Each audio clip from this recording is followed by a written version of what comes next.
That and the rest of the sports were always absolutely, for me, a major contributor to learning and further enhancing and developing the working together leadership and management system, because it all starts with an individual, and then it includes all the other individuals you're working with and all your talent, and then your working together talent and your team talent and your business or your life talent. It's all the same, but it starts with you and who you are and why you are who you are as a human being. Welcome to Corporate Competitor, presented by Forbes Books, the podcast where executives share how the lessons they learned playing sports shaped their leadership. With me for today's special two-part episode is Alan Mulally, longtime CEO of Boeing and best known for his time as CEO of Ford Motor Company, where he led one of the greatest corporate turnarounds in history, bringing Ford back to profitability with his working together philosophy. Alan has been named one of Fortune's world's greatest leaders and recognized as one of the world's best CEOs by Barron's Magazine. In part one of the conversation, which you will get today, I'm excited to ask him how his days as a competitive gymnast and a tennis player shaped his leadership approach. Now, I want to give a big thank you to our mutual friend, Adam Whitty, the CEO of Forbes Books, for making this introduction so that we can learn from Alan today. Now, make sure to download my notes on corporatecompetitorpodcast.com/notes and drop your favorite part of today's episode into the comments. Alan, thanks for joining us. Well, I'm really glad to be with you. And of course, I love sports and I love business serving.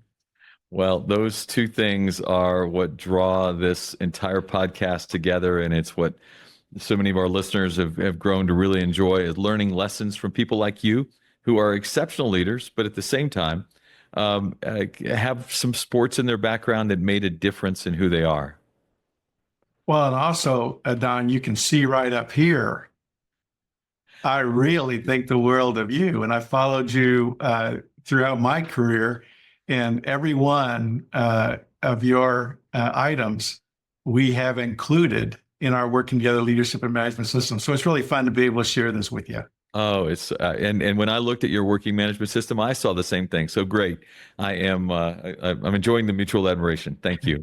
Very But good. I'd love to ask you, I want to start out with this decision to leave Boeing, because it was so big. You'd been at Boeing 37 years. Countless times other organizations had tried to recruit you to leave there to become their CEO, but you always said no. And then Bill Ford, Henry Ford's grandson, asks you to help turn Ford around. And I mean, think about this, right? This company's months away from bankruptcy, and you decided to leave the amazing opportunity and job that you had to go take on a challenge as massive as that. Tell me why. Well, that is a great question that I'd love to share with you why I chose to do that. And it starts with what you said about I loved serving at Boeing.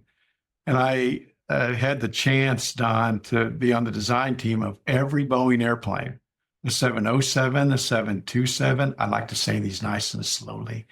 The 737, the 747, the 757, the 767. And That's then, a lot of airplanes. Exactly. Then Boeing asked me to be the lead engineer on the creation of the 777 airplane family. And then when I was the CEO of Boeing Commercial Airplanes, then we also launched the 787. And when you look at all of that, we became the world's industry leader at over 70% market share. We increased the profitability over the years. Our employee survey ended up when I ended up leaving to go to Ford at 95% positive. Wow. Just incredible. Think about that, dominating the industry and having your employees enjoy being there. Oh, absolutely. And they loved all their individual technical work, but they really loved the working together and the teamwork of all of this talent. And as you can imagine, on a 777, it has 4 million parts and it flies halfway around the world. It's the most safe and efficient airplane ever created, and it still is. And Boeing is getting ready to release the largest one, the 777X, which replaces all of the 747s going forward. So again, the working together leadership and management system we developed over the years, which included the compelling vision, the comprehensive strategy, and a relentless positive implementation on every one of those airplane programs. And the highlight of that worldwide was the 777.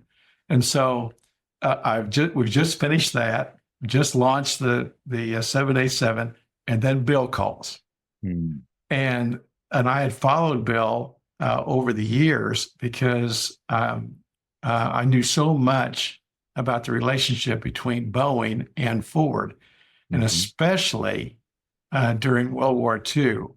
And the reason is that the United States asked Boeing to teach Ford how to make their military airplanes because we needed those to compete with the Germans. And we did, and Ford did a great job, and Boeing loved doing that. And then Boeing and Ford stayed in touch with each other over the years, in addition to connecting with all the other industries around the world. And so when Bill calls, like you said, here's the great grandson of Henry Ford. And he said, Alan, I really want your service. I just want it and I need it. We did a lot of things over the years. We bought Aston Martin and Jaguar and Land Rover and Volvo and Mazda. And 65, 70% of our business is still Ford. And we're in very tough shape. We're losing market share. We need to do more work on the products themselves. And I said, I remember during the conversation, I said, so Bill, what's your forecast for profits for the end of this year? And this is like September. And he said, we're going to lose $17 billion. Alan. And I said, and just looking ahead, we achieved that exactly after I arrived 3 months later. I decided that I was really being asked to serve a second American and global icon. And these two companies were so important for the United States of America and for all of the service they provided around the world. And Bill Ford could not have been neater. I loved getting to know him. He told me everything. He even said, Alan, if you want to be the chairman of the board, I'll let you do that also, in addition to the CEO. And here he is, the owner of, the Ford family is the ownership of Ford, and he's the leader. And I said to him before I decided to come, Bill, I'd only come and join you if you stayed as the chairman, because it's going to take you and me working together on so many good decisions to make to bring Ford back to an industry leader again. And so I'll only come if I decide to come if you stay. He told me later on, it was one of the neatest conversations he ever had. And so that's the reason that I decided to go, because I wanted to serve a second American and global icon that was serving not only the United States so well, but also the world. You know, what I loved about the way you presented that, when you said that Bill called you and he said, I want your service. He understood your heart. He knew what was driving you. And what was driving you wasn't, I need to make a bunch of money and I need to be famous, or you are committed to service. And by him using that phrase in the offer, he actually played right into the sweet spot of who you were. Oh, Don, that is really a good comment, because one of the things that we talked about when I flew back to see him is what we thought the purpose of life was, and that's to serve is to live. And we also talked about why have we both been effective in other people's eyes, and that is that we serve with humility and love for all the participants. And so you're absolutely right. We we were one from day one, and he knew that the working together leadership management system was based on that kind of respect and inclusion for all the participants. And he knew with the way they need to be reorganized and compete with all these global competitors now, when Henry Ford had set up the company to operate in every country almost independently, he knew that that service to live with humility and love was going to be absolutely the key. And we had so much fun implementing that together. I love it. One of the things that struck me about you making that move was you were the first CEO in the auto industry to come from outside the industry, which was amazing to me because I never thought of it being as insular as that. The idea that you could only become CEO if you grew up in our plant or whatever it is. Sure. So I love to talk to CEOs with experience who across different industries, multiple industries, because leadership principles, I argue it's like in sports, they say defense travels. I think leadership travels too. Absolutely. And how did your leadership philosophy, this together, the power of together, how did it carry when you moved? Was there initially a little bit of hesitance? Was there, I mean, again, you're coming from outside, you're bringing a different philosophy. I mean, so many things had to be adopted to by so many other people. How did you overcome that? Okay, so I arrive and in Dearborn, and Bill has arranged for all of the journalists to be there. And of course, like you said, I was the first CEO ever hired to join the automobile industry from outside the industry. And so I walk into the meeting, he has all the employees there. It must have been 500 people there. And I thought, I was kind of a little bit surprised because I thought I was just going to see him first. And I walk in, he walks out on the stage, he introduces me, Don, and he said, okay, really glad to introduce you to Alan Mulally, our next CEO. And of course, the journalists are all there. They got their books, they're writing notes and stuff. And then Bill said, and then he says, hey, would you guys like to ask Alan any questions? And Alan said, and I said, I'd be glad to answer them. So they started asking me questions. And then they got kind of comfortable.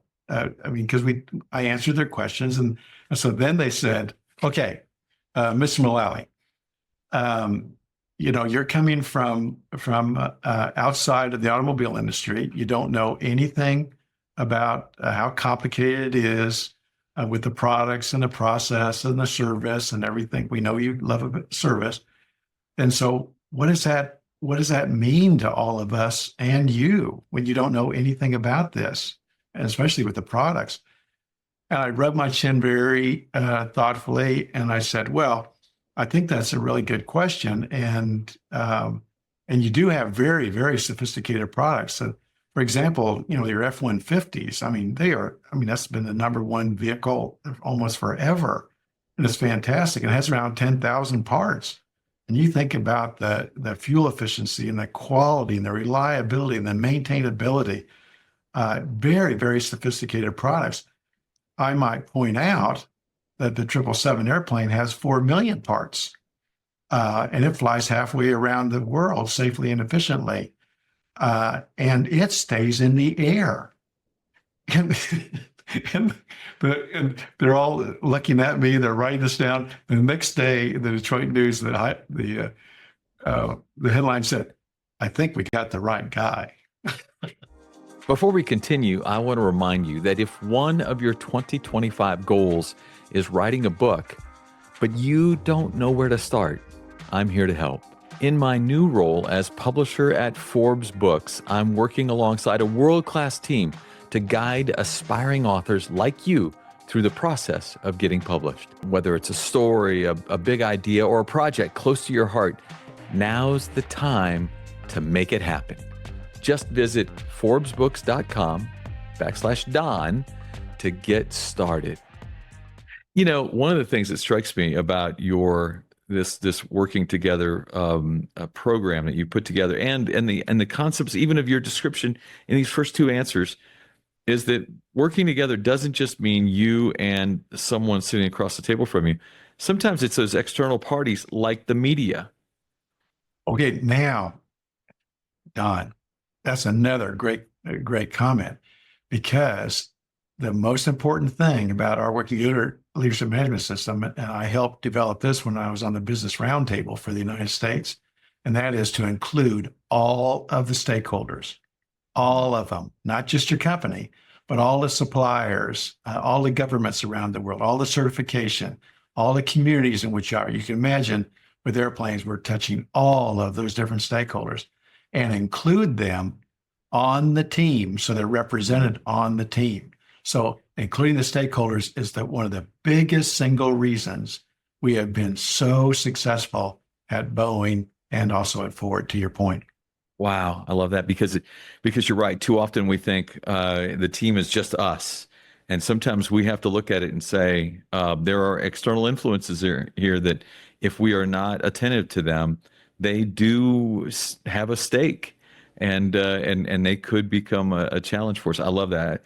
You know, but one of the things I want to talk to you about are the incredible leaders who have been supportive of you and mentored you throughout your career. You know, sometimes we think of executives like yourself as just you're on a mountaintop and there's no one whispering in your ear. But the truth is that one of those people was the longtime CEO of Girl Scouts and one of the greatest leaders of all time, Frances Hesselbein. Absolutely. You know, she even asked you to write the foreword for one of her most impactful books. Would you mind maybe sharing a little bit of the story of about why that excerpt has been so meaningful to you? A big part of my formation with my parents was they knew all about Francis and Peter Drucker and a lot of the other leaders, and that were moving from command and control to working together. And so this is really it was a big deal in my life. So I'm going to share a picture for you of the book that they were writing, and she was writing this book, and it was called "Work is Love Made Visible."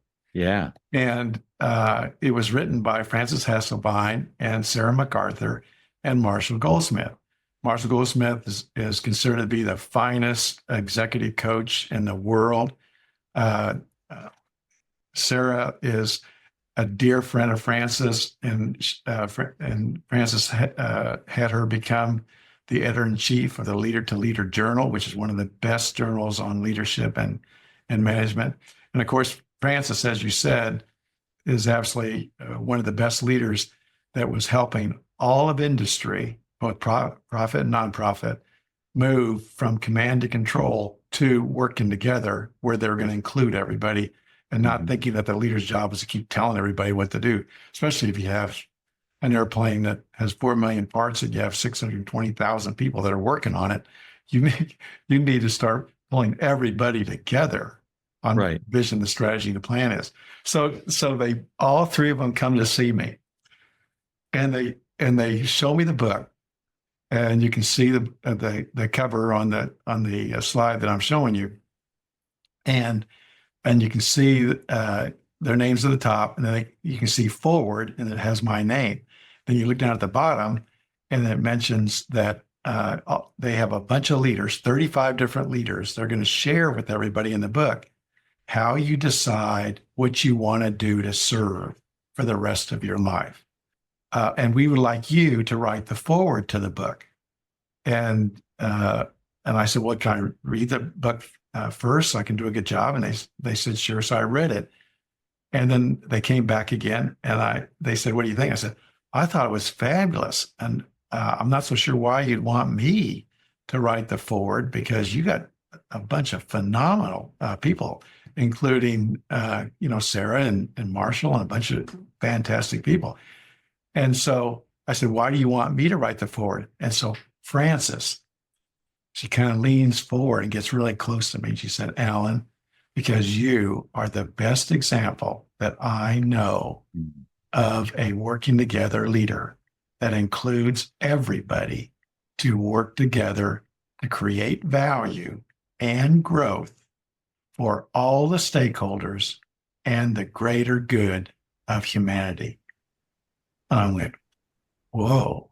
And I said, well, that's very nice of you. And she said, oh, and also, I am going to announce soon that you are the leader of the future, that I recommend to everybody that they should study you as the best example that they can learn from. I said, really?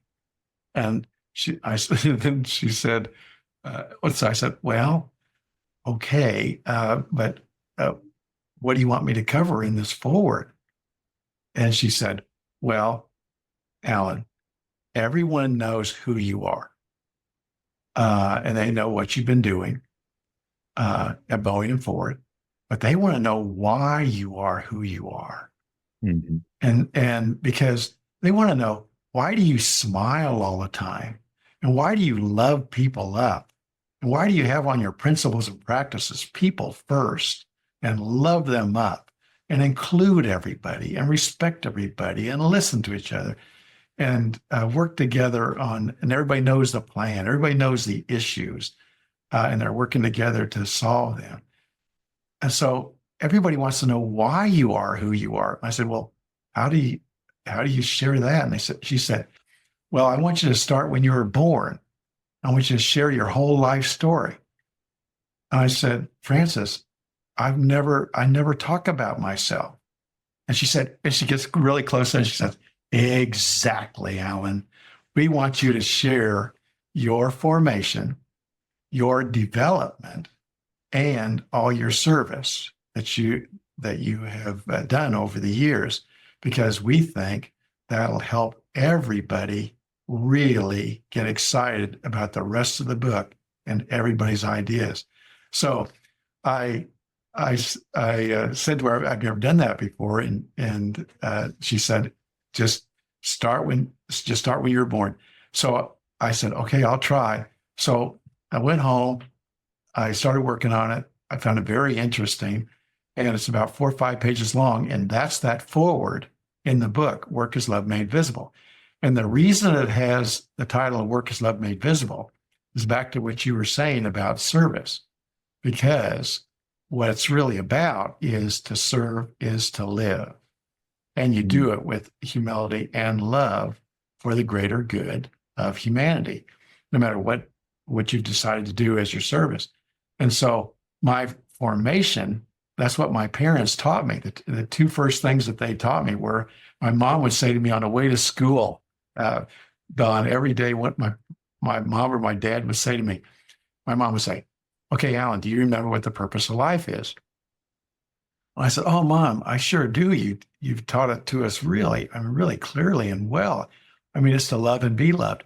And then she was just like Frances. She got really close to me and said, Alan, remember, in that order, to love and be loved. Okay, thanks a lot, Mom. Got it.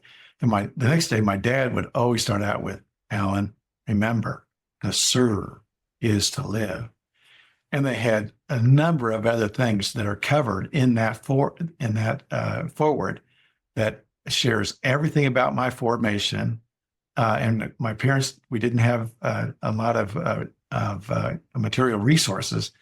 And so they really taught me. I wanted to work. I had 37 different jobs growing up. And all I wanted was a pair of Levi jeans and some Ouija shoes and fit in. And so they'd actually pay me for my work. And then I learned how to include all the stakeholders. And I even, at the Dillon's grocery store, I started out as a bagger, and I made a lot of doing that. But then they asked me to be a checker. And I was the first checker ever in the Dillon's grocery store. And they said, in any grocery store they knew, whereas people came through the checking, people would give me a tip. And one time the boss of the Dillon's grocery store came up to the people one time and said, did you give Alan money? And they said, yes. Why did you do that? He said, well, he made sure that we had all the material from the newspapers for the best deals we could get. And did we have all the right stuff at the grocery store and blah, blah, blah. And so we wanted to give him a tip. And so this whole thing about serving and being appreciated for it just all became one in my life. And that's what we covered in that forward. And it was the first time that I'd ever shared. Put it down. Everything about me. And I've never had so so many emails in my life and appreciation from all the people at Boeing and at Ford about knowing even more about who I am and why I am who I am and why they feel so good with our working together leadership and management system. And it's connected and it's collaborative and it's aligned culture of love by design. That's what they called it. Our culture of love by design that we created to create value and growth for all the stakeholders and the greater good of mankind. You know, what I love about that is that obviously you made a really great point of explaining how your developmental years continue to pay dividends forever. But one of the things that we love to talk about on the show is how sports, in addition to things like your amazing parents, help shape your leadership.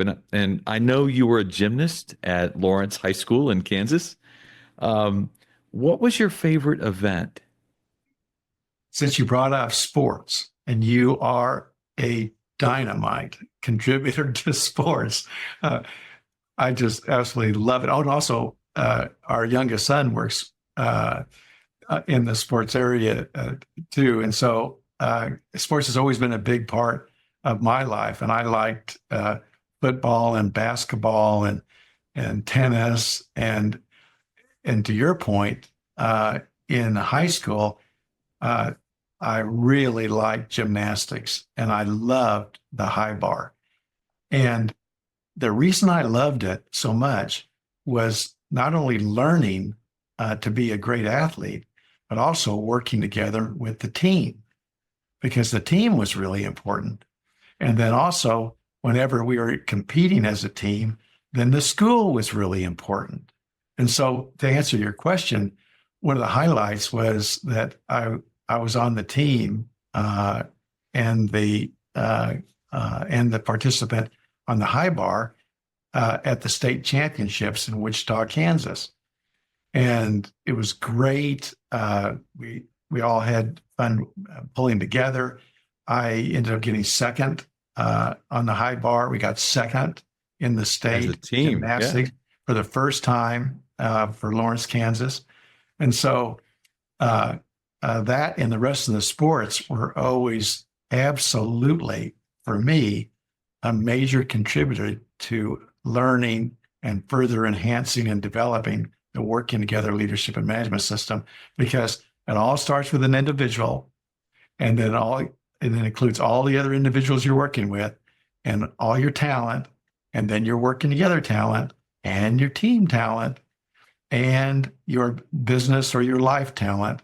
It's all the same, but it starts with you and who you are and why you are who you are as a human being. You know, I love that because many people would look at gymnastics just as they look at some other sports, tennis or track and field and other things. And you're thinking that's a very individual sport, right? It's an individual, but you're making the point that you recognized and even valued the idea that your role as an individual contributed to a team goal, and that became quite important to you. You know, another neat thing about the way you said that, Don, is that think about the people that help you be a world-class athlete. I'm not saying world-class athlete, but for whatever you are, whatever you're doing in sports, that you get a lot of great help, technically and emotionally and working together wise and team wise, because you're doing something that's really fantastic and you're taking it to the highest level of performance. And so the more that you know how to include everybody and love them up, then the more the help that you're going to get to be the very best you can be. You know, it's funny when I'm out speaking, every once in a while, a company or a group will ask me, well, do you see a difference in the way people who played a team sport grow to lead versus an individual sport? And I actually make the same argument you do, that at almost any level, the second you are any good, you become surrounded by a team that helps you get there, right? You may be the only one on the court at the time. You may be the only one on the bar at the time, but there was a group of people, and if you haven't figured out how to get that group to help you achieve your very best, then oh, by the way, you don't understand what a team looks like. No kidding. And think about how powerful what you said the way it is, because it includes your parents, it includes your friends, it includes everybody in your life, because they're all there as your whatever part of your life that you have committed to. And sports is a big part of it. They're there to support you. They listen to you. They help you. They provide whatever support they can along the way. So it's back to this working together again, where you realize that your entire life is going to be determined by how you believe in working together with and including everybody and appreciating In pursuit of them. something. Yeah. Absolutely. Yeah. You went to Kansas, and I know you went there originally. Your hope that your plan was to be on the gymnastics team, but you were injured, and that caused a shift in a direction for you, where you went over to start playing tennis, right? And Yes. and one of the things I'd love to talk to you about, because I think this is a real that moment actually kind of it becomes important later, because this idea that one moment something's super important to you, but in another moment something might replace it. You've got to now step into a new space. It's almost like going Boeing to Ford. Absolutely. How do you make, in those moments where there's a shift like that, how do you embrace that change so that you can give yourself fully and not sit and long for things that might have been the past? Wow, that's a really important part of my life, because I took the gymnastics with me. KU offered me a scholarship, and also my first year there, I think, or the second year on the gymnastic team, the Big Eight enabled a freshman to compete. Oh, that was So the I first had a year. chance to compete in the Big Wow. Eight, and I was doing well. And you're right, I had an accident on the high bar, and I damaged my left arm, and so it took a while to recover, but I was able to. And I decided, and I really needed it to be perfect to continue in gymnastics, as you pointed out. And so I love sports. I love the activity. I love hanging out with people. I love learning it. And I also had enjoyed tennis a little bit along the way. But then, of course, at the University of Kansas, I met a lot of great people to do that, and people on the team too. I ended up playing with, and then when I when I left KU to go to Seattle, then I also joined the United States Tennis Association, and they have a tremendous circuit of tennis. And on the Pacific Northwest, I think I made it up to number 4, number 3 Wow. in the men's singles. And to your point is it's the same thing over and over again, is if your life is to serve, then you get a chance to grow personally. You also get a chance to work together with others. And so it was fun to work with all the other competitors. It was fun to help the United States Tennis Association continue to grow. It was neat to go to all the different cities that sponsored this and help them create a sport where a lot of the younger people could keep joining. So this thing about serving humanity and the greater good, sports has a phenomenal, and business, but sports has a phenomenal opportunity to make that kind of a unique contribution. Wow, that was awesome. I loved part 1 of this conversation. I hope you will tune in next week for part 2. It really stuck out to me how influential Alan's parents were. The idea that early on their way to school, as they're driving to school, his mother would look at him and say, "What's our purpose today?" And Alan would respond, to love and be loved. And then she would look back at him and say, and in that order. And then, as he described, his father would drive him on other days, and the father would remind him that to serve is to live. Now, those two philosophies are the themes he continues to espouse today, the themes that allowed him to lead two iconic American organizations to great heights. I also love the story of when Bill Ford reached out to him to pitch him on leaving the unbelievable job he had at Boeing to become the CEO at Ford. While explaining the challenge, the $17 billion hole that Ford was in, he said to Alan, "I want your service."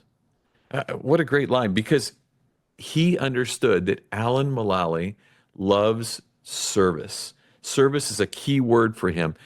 And it teaches us that if you're trying to attract someone to your organization, know what matters to them, because that could and probably should affect the way you then are able to influence that conversation.